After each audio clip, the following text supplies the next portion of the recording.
আসসালামু আলাইকুম বন্ধুরা, আজকে দেখাবো এই প্লাজোটা কিভাবে আমি সেলাই করেছি তার একদম ডিটেল একটি নিয়ম। খুবই সিম্পলভাবে কাট করেছিলাম, আর এটা কিন্তু আমি অলরেডি আপনাদের সাথে শেয়ার করেছি। আশা করি আমার কাটিং ভিডিওটা দেখেছেন, এবং যারা কাটিং ভিডিও দেখেছেন তাদের জন্য সেলাই ভিডিওটা বুঝতে অনেক সুবিধা হবে। যদি আপনি কাটিং ভিডিওটা দেখে না থাকেন তাহলে অবশ্যই একবার কষ্ট করে আমার কাটিং ভিডিওটা দেখে নেবেন, তাহলে আপনাদের সেলাই বুঝতে সুবিধা হবে। এখানে প্যান্ট, এটা একটা প্লাজো প্যান্ট।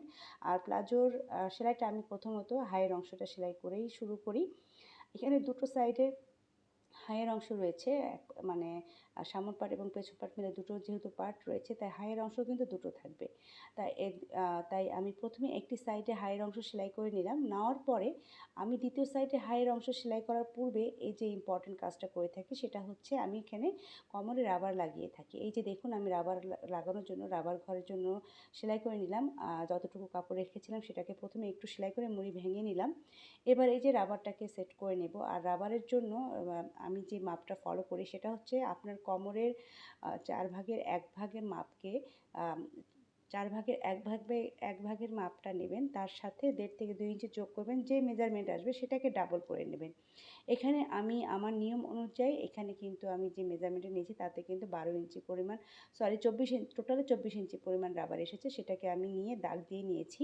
এবার এটাকে এই যে কোমরের ঘরের যেখানে আমি রাবার লাগানোর জন্য প্রথমে একটা সেলাই দিয়ে নিলাম, সেখানে দিয়ে আমি এটাকে রাবারটাকে এই কোমরের কাপড়ের সাথে অ্যাটাচ করে নিলাম। নিয়ে কোমরের পট্টির কাপড়টাকে মুড়িয়ে সেলাই করে নিচ্ছি। এবার যে সেলাইটা দিচ্ছি সেটা কিন্তু আমি রাবার ঘরের ওপরে দিচ্ছি, রাবারের ওপরে দিচ্ছি না। এটা ভালো করে লক্ষ্য করবেন। আর এভাবে যদি আপনারা রাবার লাগান, যারা সেলাই কাজে একেবারে নতুন আপুরা আছেন, কখনো সেলাই করেননি, তারাও কিন্তু খুব সহজে, খুব অনায়াসে এই রাবার সেটিং করতে পারবেন। আমার কাছে মনে হয় এটা সবচাইতে সহজ একটি নিয়ম রাবার সেটিং করার। তার জন্য আমি বেসিক্যালি এই নিয়মটাই ফলো করে থাকি রাবার সেটিং করার জন্য। এবার যে পুরো কোমর জুড়ে যে রাবারটাকে প্রবেশ করিয়েছিলাম সেটাকে আমি টেনে টেনে বের করে নেব। ওই দাগ পর্যন্ত যতটুকু আমি দাগ দিয়ে নিয়েছিলাম বা চিহ্ন দিয়ে নিয়ে রেখেছিলাম। অ্যাকচুয়ালি 22 ইঞ্চিতে চিহ্ন দিয়েছিলাম, সেটাকে আমি এখন বের করে নিয়ে এটাকে এখন অ্যাটাচ করে নিলাম কেটে নিয়ে। এবার এটাকে আমি পুরোটা টেনে টেনে আমি পুরো কাপড়ের সাথে অ্যাডজাস্ট করে নেব। নিয়ে এবার এর মাঝখান থেকে একটি করে চাপ সেলাই দিয়ে দেবো।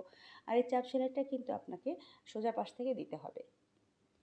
ভিডিওতে লক্ষ্য করলে আপনারা দেখলে বুঝতেই পারছেন যে আমি কিন্তু দু হাত দিয়ে দুই সাইড থেকে অল্প পরিমাণে কাপড় নিয়ে টেনে ধরছি এবং সেই পরিমাণ কাপড়টুকু সেলাই করছি। এবার এটাকে দুটো এই কোমরের দুটো মাথাকে আমি একসাথে করে নিলাম। নিয়ে এই যে দ্বিতীয় হাইয়ের অংশটা সেটাকে সেলাই করে নেব। এটা কোমরের রাবারটাকে জয়েন করে পাশাপাশি হাইয়ের অংশটাকেও জোড়া লাগিয়ে নিচ্ছি। একসাথে দুটো কাজ করে ফেলছি। একটু ভিডিওটা মনোযোগ সহকারে দেখবেন। প্রথমবার দেখাতে যদি না বুঝে থাকেন, যে অংশটা বুঝবেন না সেটাকে প্লিজ কষ্ট করে একটু টেনে টেনে আবারও মানে পুনরায় দেখার চেষ্টা করবেন। আশা করি আপনারা বুঝতে পারবেন। যে মার্জিনের কাপড়টুকু বের হয়েছিল রাবারের ঘরের জায়গাটাতে, সেটাকে আমি অ্যাটাচ করে নিলাম। এবার এই যে মুহুরির জন্য যতটুকু কাপড় রেখেছিলাম, প্রথমে সেটাকে হাত দিয়ে মুড়িয়ে ভেঙে নিচ্ছি। আর এখানে আমি যতটুকু কাপড় রেখেছিলাম ততটুকু কাপড়কে সুন্দর করে আরও একবার ভাঁজ দিয়ে আমি মুহুরির জন্য সেলাই করে নিচ্ছি। আপনারা চাইলে মুহুরির অংশে এখানে কাপড়টাকে আরও চিকন করে নিতে পারেন। আমি একটু মোটা করে রাখছি, আপনারা আপনাদের পছন্দ অনুযায়ী চওড়াটা রাখতে পারেন। একই নিয়মে কিন্তু আমি দুটো পায়েরই মুহুরির অংশটা সেলাই করে নেব। প্লাজো সেলাই করতে মাত্র 10 থেকে 15 মিনিটের সময় লাগে, এর চাইতে বেশি সময় লাগে না। যাদের হাত খুব চালু তাদের 10 মিনিট সময়ও প্রয়োজন পড়ে না। এতটাই সহজ এবং এতটা অল্প সময়ে এই কাজটা হয়ে যায়। এই যে দেখুন, আমি মুহুরিতে 11 ইঞ্চি রেখেছিলাম, সেটাকে নিয়ে আমি সেলাই করে দিলাম। আর এক পাশ সেলাই করে নিয়ে দ্বিতীয় পাশের পায়ের অংশ আবারও নিচ থেকে সেলাই করছি। এটাও আপনারাও করবেন।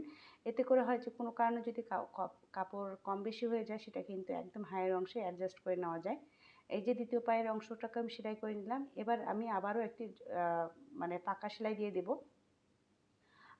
আর এই সেলাইটার সাথে সাথে কিন্তু আমার এই প্লাজো সেলাইটা শেষ হয়ে যাবে। আশা করি আজকের ভিডিওটা ভালো লেগেছে। ভালো লাগলে লাইক, শেয়ার, কমেন্ট করতে ভুলবেন না। নতুন নতুন ভিডিও পেতে আমার পেজটাকে ফলো দিতে ভুলবেন না।